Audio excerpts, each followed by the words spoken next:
Bonjour et bienvenue sur Basile Dégustation. Par cette belle après-midi sous notre soleil de Provence, j'ai décidé de déguster avec vous une des plus belles choses que notre région a à nous offrir. Non, ça c'est pour une autre fois. Le vin, un bon millésime de chez nous qui a mûri sous le soleil et le char harmonieux des cigales. Le Côte de Provence, appellation d'origine... Oh, ça s'en fout. Le Côte de Provence, vin biologique. Et je vous le fais voir un peu, qui est beau, regardez. On voit les abeilles ainsi que la lavande qui butinent dans une harmonie qui dépasserait même l'imagination de n'importe quel Parisien. Mais je vous vois vous précipiter, coquin que vous êtes. Avant de rentrer dans le vif de la dégustation, comme un grand sculpteur ou peintre se devrait de vous montrer leurs outils et palettes de peinture, un professionnel comme moi se doit de vous montrer la boîte de Pandore du sommelier, le kit indispensable pour... je ne l'ai pas escagassé au moins dit. Il a rien. Ouais, je ne lui ai pas vraiment donné de nom, mais il est indispensable, ça je veux. Alors, pour commencer, le tire-bouchon. Ah, celui-là, je suis sûr que vous le connaissez. Il doit vous dire quelque chose. C'est celui qui va nous faire entrer dans la bouteille. C'est un peu la clé vers le monde merveilleux et les saveurs enivrantes des millésimes de notre terroir.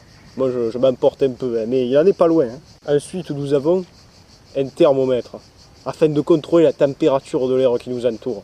Car Fatch, déguster un vin à mauvaise température serait une chose bien malvenue, je vous le garantis. Et enfin, nous avons, meilleur pour la fin, qui je sais. Vous voyez le... J'avais vu un truc pareil, dit. Eh bien, écoutez, je sais pas ce qu'on est censé me faire, on est censé se l'enfoncer celui-là, mais on va pas rester avec moi, avec nous, hein. Je suis un beau parleur, je parle, mais bon, le soleil décline, bientôt il fait froid, et on n'a toujours pas commencé à déguster notre petit chanceux du jour. Maintenant que vous êtes renseignés, je suis allé me chercher un verre à pied, parce que le vin ça se respecte. Et ça se boit dans un verre à pied, un point c'est tout. Mon grand-père disait, il vaut mieux ne pas boire de vin que mal boire du vin. Et c'est bien vrai. Allez, on y va. Hein. Et... Oh, fatch! Sacrément bien accroché celui-là. Hein. On dirait que quand j'étais gamin et je m'entraînais à enlever les piades sur le port de Marseille. Ça, les trucs là, ils sont accrochés, ils veulent pas se dépéguer. Bon, j'ai finalement réussi après un petit coup de remontada. Bon, ça va, je suis honnête avec vous, je vais rien vous cacher. Mais bon, c'était une entrée en matière. C'est maintenant que les choses techniques commencent. Allez, allez, on y va. Hein. On le verse tout doucement. Oh, si c'est beau! Ça met de bonne humeur. Hein. Allez, attends, pas plus que de mesure. On a toute la bouteille et toute la soirée pour y aller. Donc, on commence plan. Alors, vous allez me demander, y a-t-il un secret pour une bonne dégustation?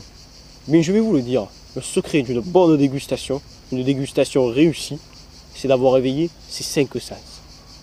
Donc, éveillons ensemble. Le premier de ces 5 sens, c'est l'ouïe. Il faut écouter le vin. Écoutez ce qu'il a à nous dire.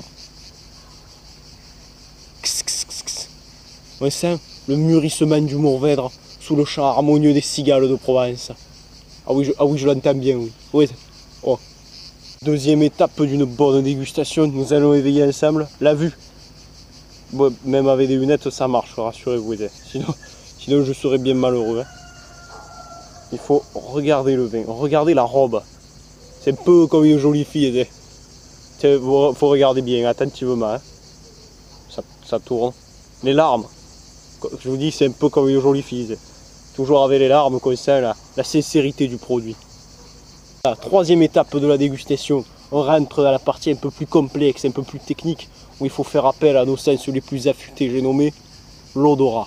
Alors, comment on procède, me direz-vous? Eh bien, c'est très simple. On prend le verre comme si c'était la plus belle des merveilles du monde, on le soupèse un peu, et on tourne, et on tourne. Oh, fan de pied, couillon que je suis, je m'en quitte en velours. Bon, on va faire comme si c'était rien passé. Bon, après avoir fait tourner, on sert. Et là, on peut essayer ensemble de décrypter l'arôme du millésime. Alors, moi, c'est des trucs de chez nous. La bouillabaisse, la sardine, le thym. Le thym, probablement de thym.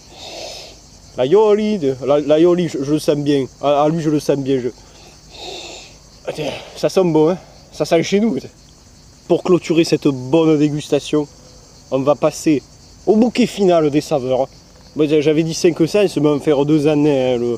Le goût et le toucher, c'est un peu la même chose. Alors là, c'est très technique, attention. On fait encore une fois tourner, une fois n'est pas coutume. Et on fait rouler le vin en bouche afin d'en extirper l'arôme. Attention, c'est technique.